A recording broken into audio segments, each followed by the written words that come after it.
شهر رمضان الذي naafile guddi ñaar fukkeel bi ku ci julli juróom ñetti rakka bu ci ne gannaaw fatiha inna anzalnaahu benn yoon qul huwallahu ahad ñetti yoon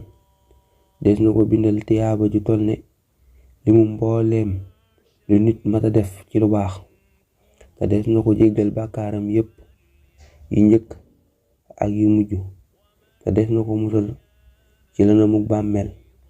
te yonent bi sallallahu taala alayhi wa sallam lay àndal dugg àjjana. naafile bis bi ku ci julli juróom ñetti rakka naafile bisub ñaar fukkeel ku ci julli juróom ñetti rakka bu ci ne gannaaw fatiha benn yoon inna anzalnaahu fi laylatil qadr benn yoon qul huwallahu ahad ñetti yoon des na ko bindal tiyaaba ju toll ne limu mbooleem lu nit mata def ci lu baax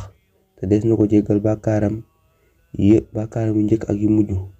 te des na ko musal ci lëndëmuk bàmmeel te yonent bi sallallahu alayhi wa sallam day àndal tabbi àjjana. Yàlla ñu ko yàlla boole defal.